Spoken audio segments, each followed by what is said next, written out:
या वर्षीचा माझा बड्डे मी 4 दिवस अगोदरच सेलिब्रेट केला. का ते तुम्हाला मी पुढे सांगणारच आहे. तर त्यासाठीच मी, माझी मैत्रीण पूजा आणि तिची मुलगी आणि कुणाल आम्ही सगळे शिक्रापूरला चाललो होतो बड्डे सेलिब्रेशनसाठी. तर बड्डे सेलिब्रेशन इतका स्पेशल दिवस म्हटल्यावर तर मेकअप आलाच आणि त्यासाठीच आम्ही गेलो होतो मेकअप स्टुडिओला.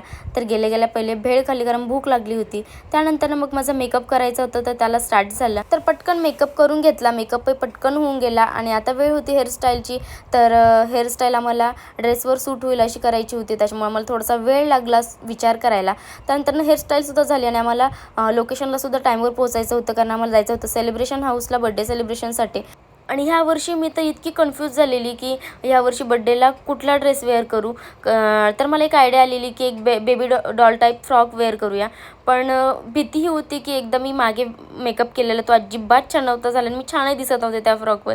तर इकडे मेकअप रेडी झाला आणि मी इतकी खुश झालेली की मी इतकी छान दिसते म्हणून. त्यानंतर निघालो आम्ही सेलिब्रेशन हाऊसला जाण्यासाठी आणि इकडे मी बोलत होती की आज मी ड्रेसला नाही तर ड्रेसनेच मला घातलं. इतका मोठा ड्रेस आहे, पूर्ण अर्धी गाडी भरली होती.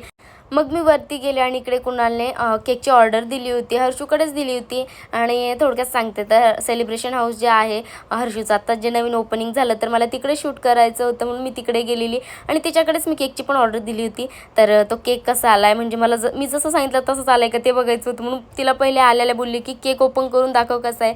आणि खरंच खूप छान होता. आणि इकडे स्टार्ट झालं होतं माझ्या बड्डेचं शूट. तर इकडे माझी मैत्रीण किती कष्ट घेते बघा ना. तर व्हिडिओ झालं असं की आम्हाला व्हिडिओ शूटमध्ये बलून्स वरतून पडतायत असं दाखवायचं होतं आणि इकडे हे सगळे लोक हाताने उचलून टाकत होते. त्यात हर्षू मागून बलून फेकते, त्यात तिचे खूप मोठे कष्ट आहेत. तर स्पेशल व्हिडिओतून तिला मी थँक्यू बोलेल. आणि यावर्षी माझ्या बड्डेला इतक्या परफेक्ट झालेल्या गोष्टी म्हणजे मी प्रत्येक वर्षी काही ना काही म्हणजे बड्डेला माझी चिडचिड होतेच, काही ना काही राहून जातं म्हणून. पण यावर्षी माझं सगळं इतकं परफेक्ट झालं ना म्हणजे मेकअप असेल, शूट असेल, ऑल टोटल गोष्टी परफेक्ट झालेल्या. आणि 4 दिवस अगोदरच बड्डे सेलिब्रेट केला मी हे त्यामुळेच बोलली कारण यावर्षी फर्स्ट टाईम मी बड्डेचं शूट केलेलं आहे. आणि इथे सेलिब्रेशन हाऊसमध्ये इतकं छान एंट्री दिली मला म्हणजे खरंच मी खूप जास्त हॅप्पी झालेली. ह्या वर्षीचा बड्डे माझा खूप जास्त आठवणीत राहणार आहे. आणि थँक्यू माय टीम.